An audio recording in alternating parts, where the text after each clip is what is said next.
folks, and welcome to Telling Tinder Tales, the podcast where the search for love often goes wrong, dates get strange, but the one thing we can be sure of is that we'll have a good laugh about it with me, Chris O'Neill, and my guest co-host this week, Alice Frick. Regular listeners, you will realise that I have a little bit of a different accent and that I'm not Thomasin Lockwood. But you may remember me from episode 12, when I told the story about how sex talk really doesn't work in German. But for the record, I just wanted to say I'm not German, but I am Austrian, and that doesn't help for sex talk either.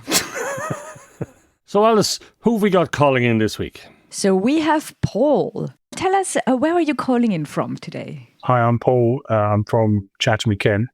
Oh, great. And tell us a little bit about yourself. I've been married twice. I work in IT, which also makes me sound weird. You have a dating story, Paul. Please tell us all about it. The floor is yours. I do, thank you.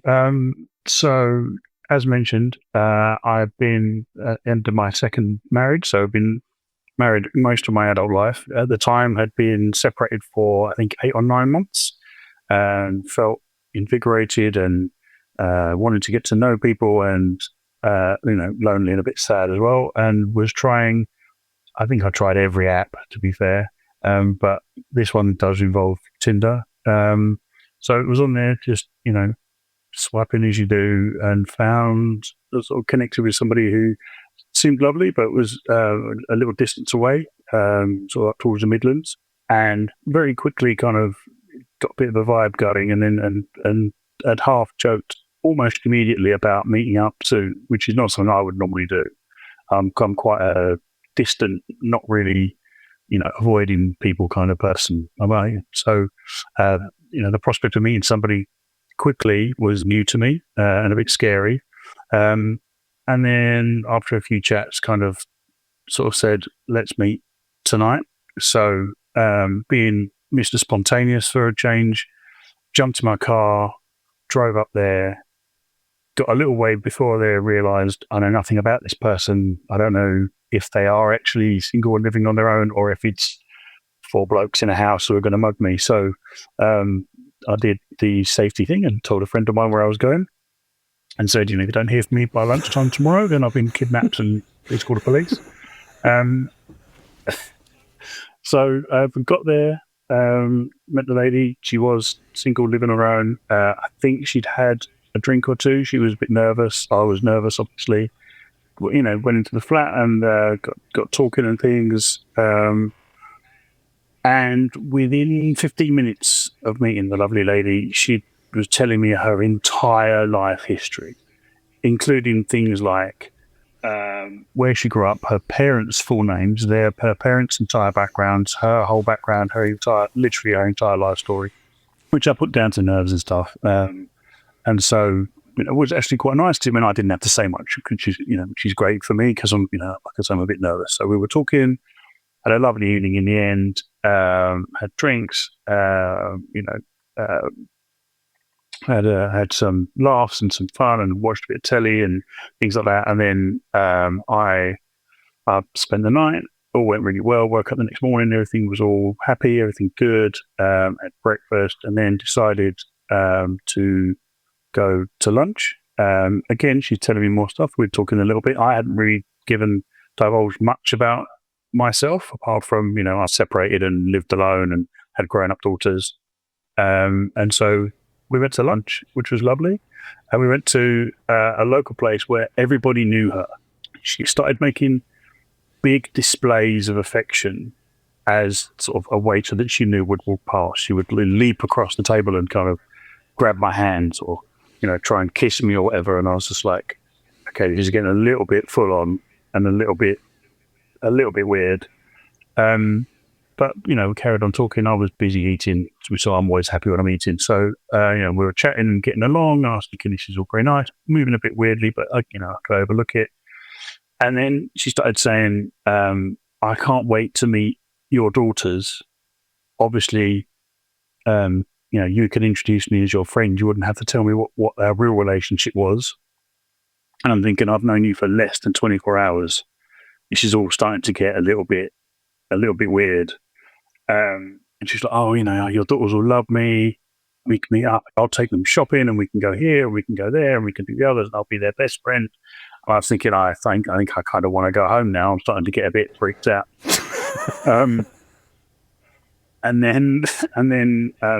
we talked, as we were talking a little bit. I did get into the kind of my daughter's ethnic background, if you like, because they're different. My first wife was white, my second wife was black. So I had my children with each wife, and so we were just talking about cultural differences and things like that.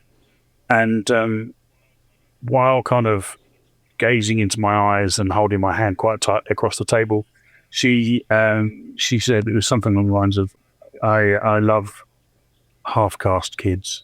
And I kind of, so she said that, and I kind of bristled and went, we don't really use that, let's not use that term. Let's think of, mixed race is much better, and, blah, blah, blah. But instead of saying, like a normal person would, oh, okay, sorry, I misspoke, and carrying on the conversation, she then doubled down and gave me a lecture on why it was better in the 70s, and why I shouldn't be so worried about it, and it doesn't bother me. Why should it bother you? I'm older than her, so I definitely remember the 70s. So I was like, it definitely wasn't better in the 70s. I mean, it just kind of got weirder and weirder and weirder. And so I conjured up an imaginary client meeting that I had to suddenly rush back down to Kent for, because darn it, I'd forgotten all about this really important meeting. So yeah, we did finish lunch. I paid for lunch and, paid up and said goodbye to everybody. And I ignored all the weird looks I got from every person in the place who knew her really, really well. Drove her back to her place. Thanks very much. It's lovely. Yeah, we'll meet again sometime. And at the next roundabout, quickly blocked and deleted her off my phone, and then drove home. And was just relieved and glad. And that was funny enough. That's not the reason. That was the last time I've been dating, but it kind of put the nail in the coffin for me for a little while. I can see your point. Yeah. My first question would be, because you stayed over, right? You stayed over on the first night. So my question is, did you text your friend? Oh, yes, I did. Yeah. When I'd had breakfast, and essentially we were then going off to have lunch, I texted sort of around, it must have been around sort of 10 a.m., something like that, and just said, don't worry, all is well. I'm still alive. So wait, you texted your friend at 10 in the morning? Yeah. Well, I would have my friends look for me by then. To be fair, I had said lunchtime, and okay. I think she was expecting me to not wake up much before that anyway. So I was like, yeah, don't worry, it's all fine. You drove a long distance. Like, are we talking a couple of hours? Kent is, from my geography knowledge of Britain is very limited, but she was going from somewhere like Kent to somewhere in the Midlands. That's about 3 or 4 hours? It was about 2 hours. Yeah. 2 hours. Okay, well, that's not too bad. I've driven an hour and 50 before I went, no one knows where I am, kind of thing. I've waited till then before reality started to kick in. But. So you weren't a very experienced dater, clearly. Yeah, that's fair enough. No, okay. I've literally never dated anyone ever in my life. My first wife I met when I was at school. The second wife I met at work. So it was like, I've never done the dating thing. So I had no idea what I was doing at all. Well, Paul, you have now. Yeah, and I wonder why I haven't since. Yeah.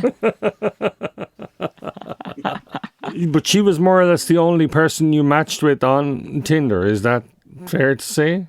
The only person I had more than a 1 or 2 message conversation with. There are lots of... I matched with loads of, supposed supermodels who are dead interested in a middle-aged, twice divorced, guy. And they weren't at all scammers. So, I matched with loads of those. And then other people would they'd match and maybe one message and then disappear. So she was the first one to kind of, have a conversation. And I think I fell into my old trap of someone's interested, this is great, and then ran with it. What was your first red flag where you thought, okay, maybe that could be a no? Well, I don't know if it's necessarily a red flag, because when I arrived, there was a strange old man in the flat, was just kind of standing in the hallway, and I thought That's a red flag. I thought was a relative or something, and she said no, he's a neighbour that she kind of helps care for. And then as we started talking, he just stood there in the hallway, and I was like, is he staying? Is he going? Is he living? Is he a piece of furniture? What was going on? And she kind of shuffled him out the door. And on his way out, he looked at me, someone he's never clacked eyes on before, and said, "Oh, look after her." And I was like, "Well, I don't. Yeah, maybe I should have just followed him out then and just got straight back in the car before I took my coat off." Yeah. Yeah, I like the way you didn't mention the presence of a random elderly man at the beginning. Of a date, yeah. I mean, that's, sometimes we talk about what to wear at the date, not who to bring. Who else is in the house at the date. Yeah. Okay. So is there anything else you'd like to tell us that you didn't mention in the first pass, Paul? Because I feel there must be. I can't wait. Stuff's coming back. No, that's definitely it. I'm pretty sure. Who was in the bedroom? Yeah, thankfully that was empty. So, yeah. All the other neighbors. It's, ooh, hello. So, Paul, would you consider going back on the apps?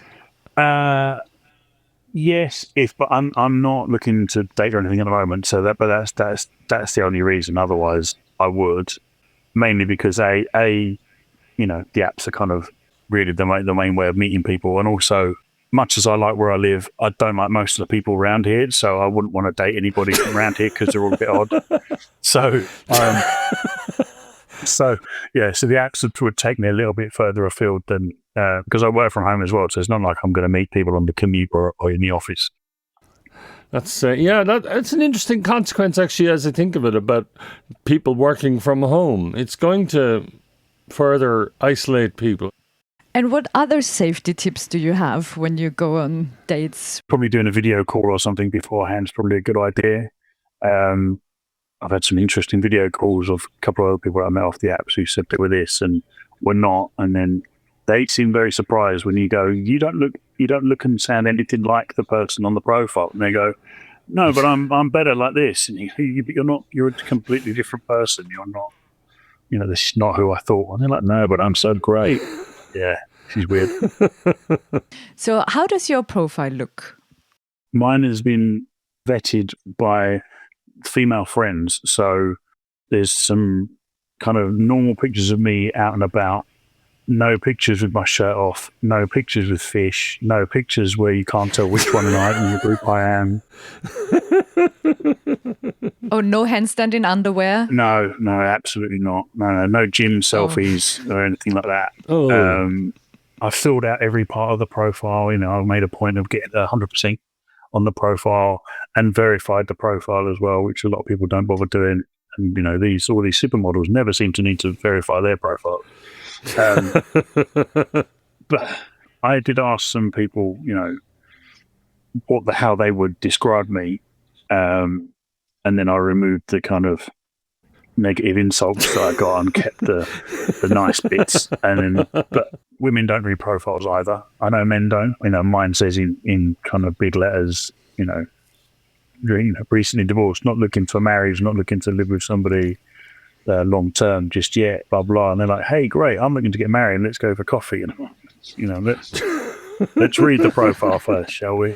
Yeah, I tried to make it normal.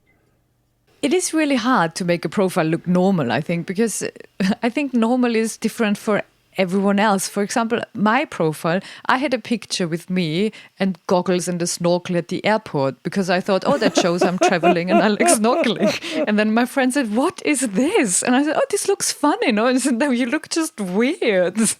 And so it is funny, I mean, I've seen profiles of people doing handstands in underwear, and this is also quite... I guess people think it's good gymnastic or something, fit and gymnastic, but I think it looks quite unsafe. If somebody does a handstand in underwear, I'm just like, oh dear. But I would probably date them to see if they're all right. So it would work for me. Is that the only profile you have, Paul, or have you more than one app or whatever? So, yeah, I used AI to create an Instagram account of a woman to see what it's like being a woman online. And so it's a woman created entirely with AI. I haven't used any pictures of anybody off the internet or anything like that. Completely AI generated. I've given her a personality and a background and a family history and a job and all of this. I really, really pity any women on the internet. I'm afraid it's just it's horrible what you have to deal with. Just posting pictures on Instagram and going, "Hi, this is me in the gym," and "Hi, this is me going shopping," and the comments and direct messages and actions of the men who like the pictures is just, oh dear, yeah, just worrying. And I mean, there's entitlement, but there's just no shame in any of it. And I think it's clear, is the kind of the keyboard warrior thing where guys just feel emboldened to say and do what they want because they think nobody will catch up with them. Even though in a lot of their profiles is their full name and a picture of them and their wife, and you go, okay, well, I can now find you very easily if I wanted to. Yeah, that sounds intensely worrying. Did you write back? Oh yeah, it's this thing as well because although the character is a 27-year-old female, I'm a middle-aged man, so I get annoyed by the comments. So I then start arguments with them. But it's funny because you get things like, so for example, I'll get sent an unsolicited picture from someone I've just matched. They literally just started following, and they'll send you a nude picture of themselves. And my first thing is, do you really think a 20-year-old single woman is looking for that, for you looking like that with, showing me that? And your profile doesn't show your face, but you'll show me below the belt kind of thing. And I said to one guy, what? There's no, you didn't even ask. There's no, there's no consent. There's no respect. There's no, what do you think I was going to do with that picture? And his answer was, oh, sorry, I didn't realize you couldn't handle it. And so I thought, okay. And then I just you send a picture back, or what? See, I was tempted to. I mean, you have the secret power here. You could totally send back a dick pic. This is me. And funny enough, I did do one guy did that, and I sent him back. I basically just took a porn picture off the internet and sent it back and just said, bearing in mind, I sent it as the woman and just said, mine's bigger than yours. And he lost it, absolutely lost it. But this other guy, some of the guys have done it, and I've just replied and sort of said, is that your thumb? I can't see what that's meant to be. It's it's so that's really small and stuff like that. Men are so fragile. It's so easy to just do that. And isn't that illegal now? I don't know in the UK, but in Austria it's now illegal to send unsolicited dick pics. Yeah, I'm pretty sure it is. Yeah. So you could literally clean up the scene. You get to report. Thank you so much. The platforms don't really help. They don't care. You'll report stuff and they'll come back and go, that doesn't contravene any of our things. And you go, well, it literally does. So, but yeah, I mean, maybe I could be like, Instagram's Batman or Catwoman rather, because he's a woman. Dexter over there. Catwoman is, of course, the right term in that you are catfishing them, but that's a different issue. On the way that men approach women on the internet, I have to say, I think I have a solution, which is that we should do away with the free internet. Most of it is down to the fact that it's all free. If everybody had to pay for things, inherently the identity would be known because you have to put your credit card in. I think it would change attitudes entirely. The other thing, of course, I do like your comedic response, sending people up and making fun of them. Only effective way to deal with them. Anyway, but well done on that. Maybe you'll do an Edinburgh show where you do the details of the responses. That would be probably very popular. That's an idea. Yeah, I would love to see that. Yeah. Oh, I think you should invite them to a date, and then I just invite them to the pub. No, maybe not. Not home. Maybe not home. No. I can imagine a YouTube series actually where you hidden camera. get somebody the video. Turn up on the date and then you walk up and your image is in a contrast to a 27-year-old woman. I will say that. Let's just leave it at that. And you go to the date not with their face, but with their dick pic and say, "Oh, this is you." Like, great. Sorry, did you see this guy? Oh yeah, that would be a good one. Well, to walk into the restaurant and show the person at the door, "I'm here to see this person," and show them. Well, that'd probably be unfair to the staff member, but you know what I mean. Anyway. Okay, Paul, you've told us an interesting story and outlined a pernicious problem, I suppose is probably the correct term. Any more thoughts before you go? When I'm ready to go back into the dating scene, I'm sure I'll be all over the apps again. I tried all of them, and they're all equally weird and wonderful. So keep in touch, Paul, and let us know how you get on. Indeed, we'll do. Alice? Oh, sorry. Totally. I was like, I'm still hanging on the dick pic. Sorry, this is too much for me. That's a phrase we don't want to hear used. This is especially not from me. Yeah. The lesbian with the dick pic is I am thrown. Okay. Oh dear. This was great, and I cannot wait to see the documentary. I would be your first one fan. I would be really intrigued. We will be back very soon with more crazy stories. We will be back with live crazy stories in Leicester in February and Glasgow in March. So do come along to those. And follow us on social media at Telling Tinder Tales. Why can't I say Telling Tinder Dates? Telling Tinder Dates. This is like for Austrians. Telling Tinder Tales. Okay. And follow us on social media at Telling Tinder Tales. Okay, I'm getting there. Oh my God. This is like seashells on the seashore for me. Telling Tinder Tales. Okay. And follow us on social media at Telling Tinder Tales for more. What? How do I finish? Oh God. For details and dates.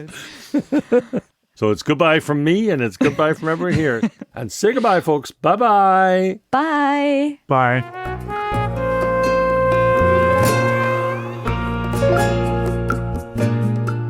Telling Tinder Tales is hosted and produced by me, Chris O'Neill, and Thomas and Lockwood. Produced and edited by Lucy Regan, with music by Kinkas Moreira. It's a Jesters Comedy Dublin production and is no way affiliated with or endorsed by Tinder. If you have a story to tell, please get in touch. Details are in the show notes. And if you like us, instead of swiping right, follow us on Instagram and or TikTok at Telling Tinder Tales.